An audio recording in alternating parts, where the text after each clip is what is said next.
your girl Sherry's Joy from BookMarked. Welcome to another episode. I am very excited to discuss The Orphanage by the Lake by Daniel G. Miller. I'm just going to get right into it. So this might actually contain some spoilers. I'm not going to spoil the whole entire book, but there may be some spoilers in this.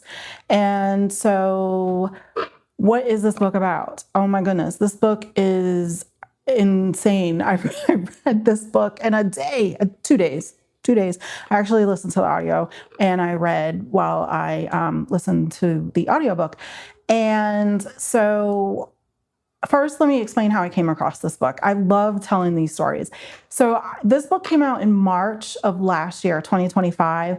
And I actually discovered this book through the Kindle ads, right? Those little cute ads that a lot of people hate that just circulate on your Kindle. I actually enjoy those ads. I've said this before, but I have found some like really good books and really good authors just from those ads. So I appreciate those ads.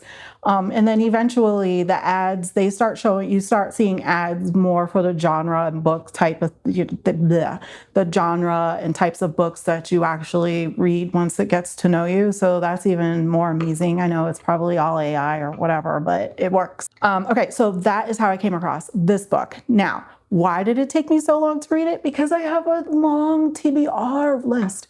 Just like a lot of us avid readers, the list is like forever long, but it doesn't matter. I finally got to it. This book is written, again, by Daniel G. Miller, and it's actually narrated by Michelle H. Lee.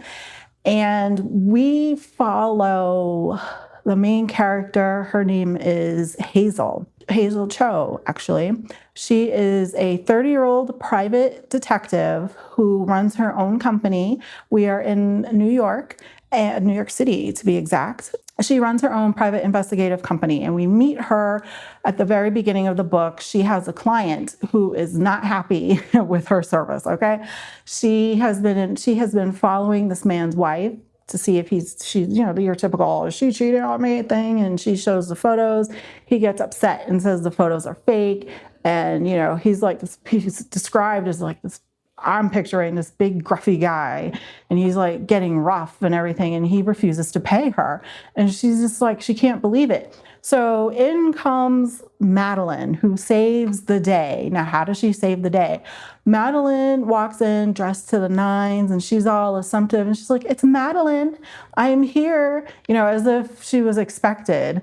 And so she kind of breaks up the thing, the whatever you want to call that, the scuffle or whatever between the big burly guy. She never does get paid that we know of by this guy, but Madeline kind of takes over, and she's like, "Yes, it's all about me now. Just listen." So who is Madeline?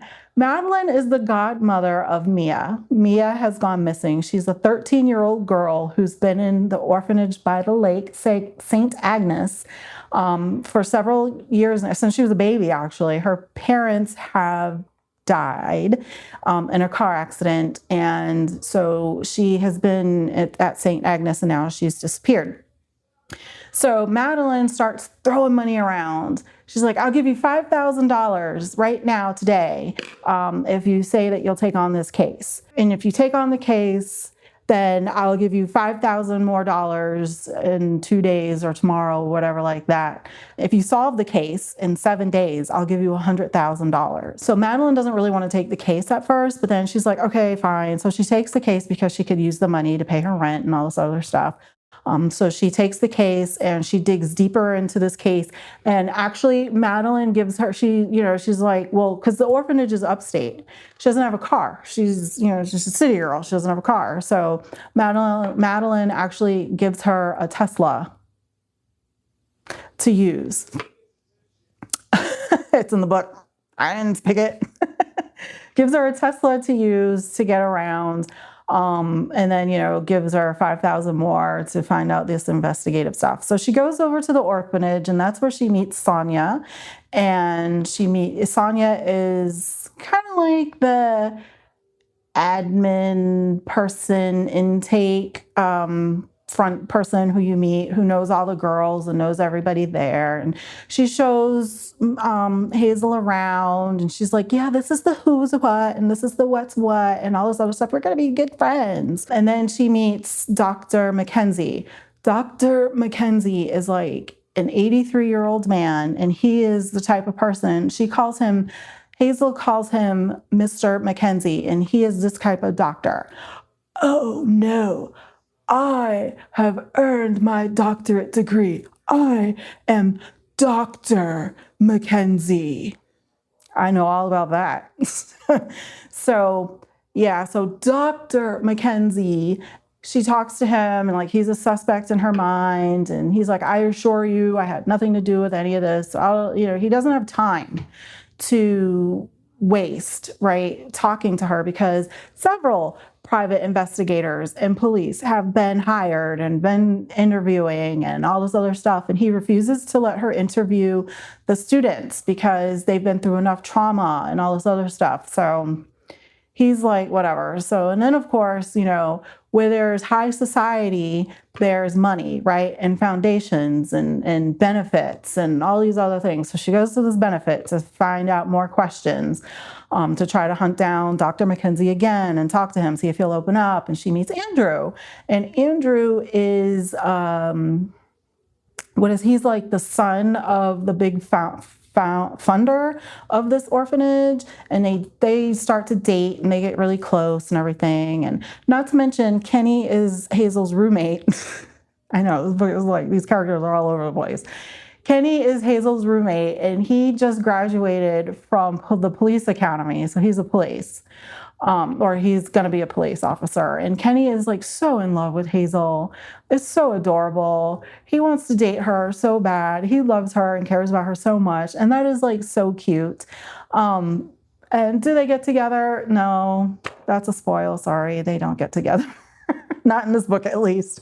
So anyway, so she dates Andrew and she finds out more information and all this other stuff. And she finds out about this underground theater called the Dionysus Club. She tells Madeline expects a daily review, right? So like 7:00 in the morning, she's like at the house, and she's calling her, she's at the office, whatever you name it. She's like, I've never heard of the Dionysus Club. So Hazel and Kenny go check out the Dionysus Club, and it's like this underground club where you see blood on the floor and, like dirty Solo cups or just cups in general, just alcohol everywhere. It's in like the grossest neighborhood, right? But it's one of these underground clubs that changes every single time that there's an event.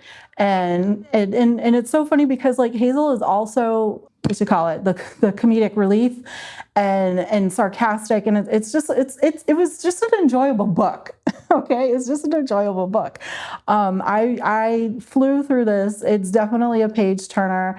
Yes, she does find Mia. Yay.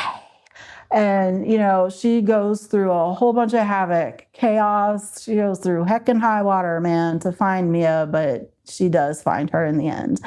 I rate this book a 5 because it was such a fun read. Even though it's like a thriller mystery, it was so fun to read because of Hazel and, her comedic relief in it. And Kenny is just so adorable. And they're roommates, and it's just so sweet, and the way that it was written and just everything about it, I just absolutely love. So I am sorry that it took so long for me to read it, but you know what?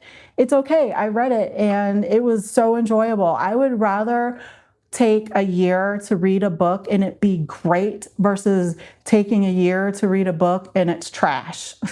And that was not this book, okay?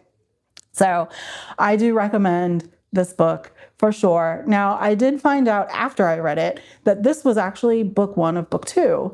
I don't generally, get excited about series except for Outlander, but I am excited to read this next book that's written in the series. And I will read it and I will review it because I do want to know what's going to happen, you know, to Kenny and Hazel and all those other people and things like that. So, and plus, this is the first book that I've read from Mr. Miller. So I want to check out another book, right? Like, why not? Hopefully it's just as great and just as exciting as this one. Have you read this book? I don't know. Have you read the second book? Right? Not only the first book, have you read the second book? What else have you read by Daniel G. Miller? Let me know. Leave me something in the comments. Just hit me up, you know, if you have any suggestions. If there's any other books that he's written that you think that I would enjoy or that you enjoyed, let me know what that is. Let me know how you feel about this book. Did you love this book too? Did you think Kenny was cute? And Kenny and Hazel was cutesy? How did you feel about Andrew when you first met Andrew? Let me tell you, I thought Andrew was a douche.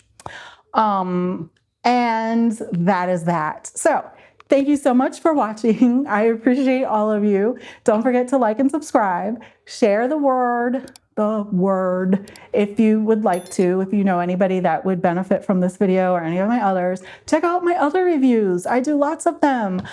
This is 2026. I've got so many things in store for this year. It's going to be a busy year. So I am Sherry's Joy. I am one half of the DigiKast. You can find me on Instagram at BookMarkedSJ. I am on Blue Sky as Sherry's Joy. You can find me on YouTube right here, BookMarkedSJ. And you can find the DigiKast on Instagram, Facebook, YouTube, Spotify as the DigiKast. Now see, that's much easier. Let me know what you think. Shout out to you all and love of the world.